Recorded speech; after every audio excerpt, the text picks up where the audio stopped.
ver, todos conocemos esas historias que nos han contado mil veces, ¿verdad? Relatos tan familiares que casi creemos sabérnoslos de memoria. Y la historia de los 5 panes y los 2 peces es sin duda una de ellas. Un milagro increíble, de abundancia en medio de la nada. Pero, ¿y si os dijera que la comida no es lo importante de la historia? ¿Y si el hambre de toda esa gente fuera solo el telón de fondo para un hambre mucho, mucho más profundo? Un hambre que en el fondo todos compartimos. Pues hoy vamos a hacer justo eso. Vamos a apartar el velo de lo conocido para descubrir una verdad tan potente, tan radical, que va a poner patas arriba todo lo que creíamos saber sobre lo que necesitamos y quién puede dárnoslo. Venga, vamos a meternos de lleno en la escena. Imaginad el calor pegajoso de Galilea, el polvo del camino. Esto no es un simple almuerzo que se improvisa sobre la marcha, ¿eh? Como vamos a ver, cada detalle de este encuentro fue una lección perfectamente planeada, una especie de montaje divino diseñado para sacar a la luz cómo es de verdad el corazón humano. Nos obliga a mirarnos en el reflejo de esa multitud hambrienta y a preguntarnos, cuando nos enfrentamos a nuestra propia escasez, a ese vacío que no se llena con nada, ¿qué es lo que de verdad buscamos? Quedaos conmigo porque la respuesta que vamos a encontrar va mucho, mucho más allá de un trozo de pan. Y el escenario donde ocurre todo esto es un lugar que la Biblia llama el desierto. Y esto, ojo, es clave. En toda la historia bíblica, el desierto nunca es solo un sitio con arena y sol. Es un lugar simbólico. Es el sitio de la prueba, de la dependencia total, donde tus propios recursos se acaban y no te queda otra que mirar hacia arriba. Es donde Israel fue puesto a prueba 40 años. Es un lugar de silencio, de confrontación, donde ves tus límites con una claridad que duele. Y es en este horno de la necesidad donde se va a forjar una de las lecciones más grandes de la historia. La imagen es de una fuerza tremenda. Jesús había intentado pillar un respiro, buscar un poco de paz al otro lado del mar de Galilea. Pero las ganas de la gente de estar con él son más fuertes. Lo siguen a pie, bordeando todo el lago, como una marea humana que no se puede parar, atraída por lo que dice y lo que hace. Y claro, no están en una ciudad con mercados y tiendas. Han acabado en la orilla noreste, cerca de Betsaida, una zona rural bastante aislada. Su propio entusiasmo, sus ganas de estar cerca de él, los ha metido en una trampa que ellos mismos han creado. Un lugar desolado, sin comida y con el sol empezando a caer como una amenaza en el horizonte.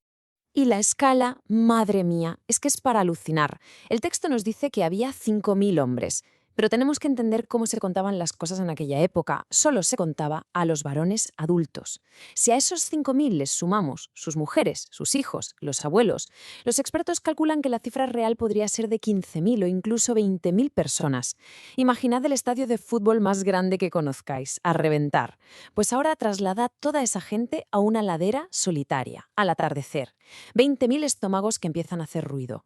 La necesidad no es solo grande, es que es humanamente imposible de solucionar.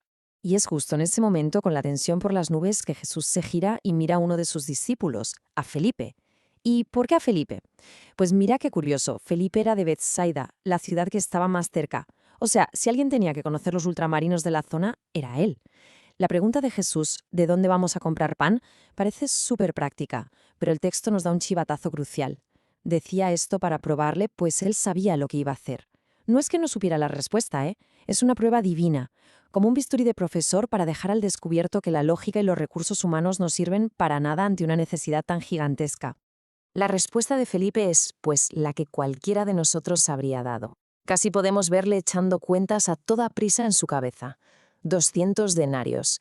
Para que nos hagamos una idea, eso era el sueldo de un trabajador durante unos 8 meses. Una pasta, vamos. Y aún así, su conclusión es demoledora. 200 denarios de pan no bastarían ni para que cada uno probase un pellizco, ni para un mísero bocado. Su respuesta es lógica, es realista, es matemáticamente perfecta, y al mismo tiempo es la definición pura de la falta de fe. Es el sonido que hace la razón humana cuando se rinde ante lo imposible. Y entonces, justo cuando la lógica ha tirado la toalla, aparece otra voz. Es Andrés, el hermano de Pedro, y trae lo único que han encontrado, la merienda de un chaval. Primero, la ofrenda. 5 panes de cebada, que era el pan de los pobres, y 2 pececillos, seguramente secos y salados. Es una ofrenda que casi da risa de lo pequeña que es, pero Jesús no la desprecia. Segundo, la bendición. Coge en sus manos esa miseria y da las gracias. Reconoce que todo, por poquísimo que sea, viene de Dios. Tercero, el quebrantamiento. Y aquí está el corazón del milagro. Parte el pan. Como veremos luego, este gesto de romperlo es una profecía brutal de un cuerpo que sería roto por la vida del mundo. Cuarto, la abundancia. De ese pan partido empieza a salir una provisión que no tiene ninguna explicación lógica. Todos comen, y no un trocito, comen hasta hartarse. Y quinto, el remanente. Al final recogen 12 cestas llenas de sobras, una por cada tribu de Israel, una para cada discípulo. La provisión de Dios no es simplemente suficiente, es escandalosa, es extravagantemente abundante. Uno pensaría que aquí acaba la cosa, ¿no? Todos con la tripa llena, final feliz y a casa. Pues no, nada más lejos de la realidad. El milagro físico ha terminado, sí, pero el verdadero drama, el espiritual, acaba de empezar. Ahora vamos a ver cómo reacciona la multitud y vamos a descubrir algo trágico, que es posible tener el estómago lleno y el corazón completamente ciego, porque malinterpretaron de la forma más radical posible lo que acababan de presenciar. A ver, aquí está la clave para entenderlo todo. En el Evangelio de Juan, a los milagros no se les llama milagros, se les llama señales. Y una señal no es un fin en sí misma, es como un dedo que apunta a algo más grande. Pero la multitud se quedó mirando el dedo, no a dónde apuntaba. ¿Qué vieron ellos? Pues vieron lo que querían ver. En una Judea oprimida por los romanos, vieron a un rey en potencia, a un mesías político que podía darles de comer y liderar una rebelión. Vieron un proveedor de bienestar material, una solución a sus problemas terrenales. Querían coronarlo rey allí mismo. Pero ¿a dónde apuntaba de verdad la señal? Pues no a un reino de este mundo, sino a un reino celestial, no a un pan que se estropea, sino a la identidad de Jesús como el verdadero pan del cielo, el único que puede saciar el hambre más profunda del alma. A la mañana siguiente la multitud lo busca como loca. Y cuando por fin lo encuentran al otro lado del mar, Jesús no les felicita, no, les suelta un reproche de una honestidad brutal. Les lee el corazón. Me buscáis no porque hayáis entendido las señales, sino porque comisteis pan hasta reventar. Es una confrontación cara a cara. Les desnuda a los motivos, les demuestra que su interés no era espiritual, era puramente material. Buscaban los regalos, pero ignoraban al que los daba. Querían una relación de conveniencia con Dios. Tú nos das milagros, nosotros te seguimos. Pero Jesús no ha venido a ofrecer ese trato. Y entonces pronuncia la frase que le da la vuelta a toda la historia, el punto de inflexión. Trabajad no por la comida que se estropea, sino por la comida que dura para la vida eterna. Es una orden, un desafío.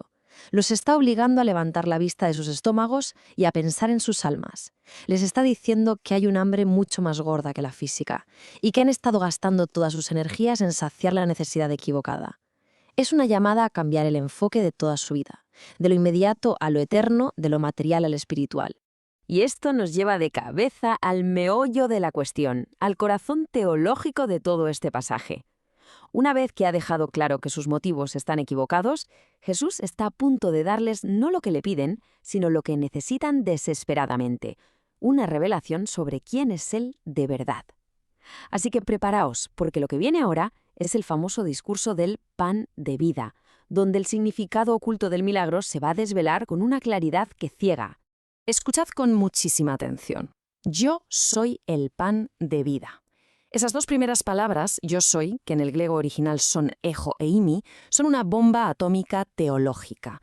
Para cualquier judío de la época, eso les recordaba al instante a la zarza ardiendo o al momento en que Dios le reveló su nombre sagrado a Moisés. Jesús no está diciendo yo os ofrezco pan, está afirmando que es Dios. No dice que da la vida, dice que Él es la vida misma. Él es la sustancia, la fuente, la única respuesta real al hambre y a la sed más profundas del alma humana. Es, sin duda, una de las declaraciones más bestias de toda la Biblia.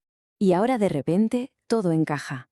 ¿Os acordáis el gesto de partir el pan en la ladera? Aquello no era solo para repartir mejor, era una profecía en directo.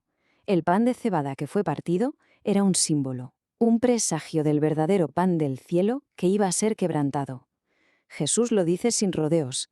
El pan que yo daré es mi carne, la cual yo daré por la vida del mundo. La satisfacción que Él ofrece no viene de un milagro que te llena la tripa, sino de un sacrificio que te rescata el alma. La lección es desconcertante y profundísima. La vida eterna para nosotros solo puede nacer de su muerte. Y si hasta ahora la gente estaba flipando, lo que suelta a continuación ya los sumerge en el escándalo total. Les dice literalmente que deben comer su carne y beber su sangre. Tenemos que parar aquí un segundo e imaginar el horror de la gente que le escuchaba. Para la ley judía, beber sangre era una de las cosas más horribles que se podían hacer. Esas palabras sonaban a canibalismo, a blasfemia pura y dura. El escándalo era mayúsculo. Pero obviamente Jesús no está hablando en sentido literal. Está usando la metáfora más íntima y potente que existe para hablar de la fe. Comer su carne significa identificarte por completo con su humanidad, aceptar que Dios se hizo hombre. Beber su sangre es hacer tuya su muerte en la cruz, creer que su vida fue entregada por la tuya. Es una invitación a una unión tan profunda, tan vital, que casi no hay palabras para describirla. Estas palabras, tan bestias y tan difíciles de tragar, funcionan como una línea en la arena. Son un filtro divino. No las puedes escuchar y quedarte igual. O las aceptas con fe o las rechazas ofendido. No hay punto medio. La multitud se encuentra en una bifurcación. Ya no se trata de seguir a un tipo que hace milagros. Ahora va de aceptar o rechazar quién es él y cuál es su misión. Es el momento de la verdad, donde la fe de postureo se rompe en 1000 pedazos. Y la reacción es inmediata, es visceral, incluso entre sus propios discípulos. Dura esta palabra, empiezan a cuchichear entre ellos. La palabra griega que se usa aquí no solo significa difícil, significa ofensiva, áspera, inaceptable. Casi podemos sentir su decepción. Habían seguido a un Mesías que multiplicaba panes, un rey que les podía dar de comer, y ahora les habla de comerse su carne y beberse su sangre.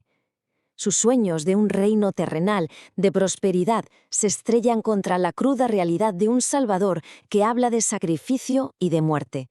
Es un salto que su mente, puramente humana, es incapaz de dar. El resultado es un abandono masivo. Como vemos aquí, lo que era una multitud eufórica se convierte en un goteo de gente que se larga. La promesa de un chollo divino se ha esfumado y en su lugar queda una llamada exigente a una fe que implica sacrificio. Y para la mayoría, el precio es demasiado alto. El texto lo dice sin anestesia. Desde entonces, muchos de sus discípulos volvieron atrás y ya no andaban con él. La lealtad que se basaba en el estómago se desvanece en cuanto se apela al corazón. Y entonces, mientras ven las espaldas de los que se van, Jesús se gira hacia el pequeño grupo que queda, su círculo más íntimo, los 12, y les hace la pregunta más vulnerable y directa de todas. ¿Queréis iros vosotros también? Fijaos, no intenta suavizar el mensaje, no corre detrás de los que se han ido a negociar, simplemente les abre la puerta. Es una pregunta que les obliga a mirar dentro de sí mismos y a ver sobre qué se apoya de verdad su lealtad. El silencio que tuvo que haber después de esa pregunta debió de ser atronador. Y en ese silencio que se corta con un cuchillo, se levanta una voz. Es Simón Pedro, siempre impetuoso, siempre pasional.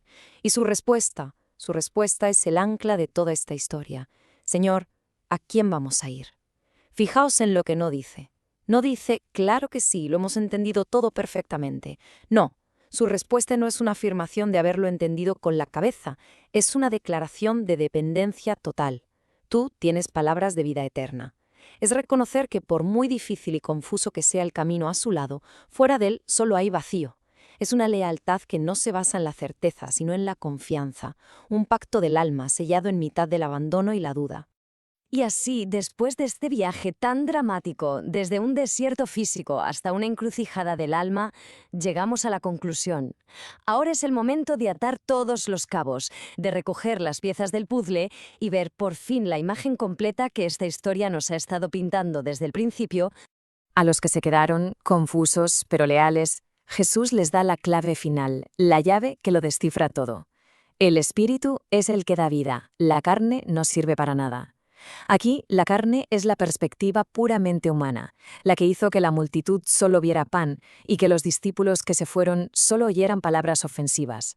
Esa perspectiva, dice Jesús, es incapaz de producir vida espiritual. La vida de verdad, la que te llena para siempre, es un regalo del Espíritu. ¿Y cómo se recibe? Mis palabras son espíritu y son vida. La fe en lo que Él revela, en quien es Él, es el único canal por el que esa vida eterna puede llegar hasta nosotros. Así que si lo pensamos bien, el viaje ha sido completo. Empezó en el desierto, que nos demostró lo incapaces que somos. Siguió con el milagro, que fue una señal que apuntaba a Jesús como la fuente de todo. El acto de partir el pan nos adelantó el sacrificio que era necesario para que tuviéramos vida.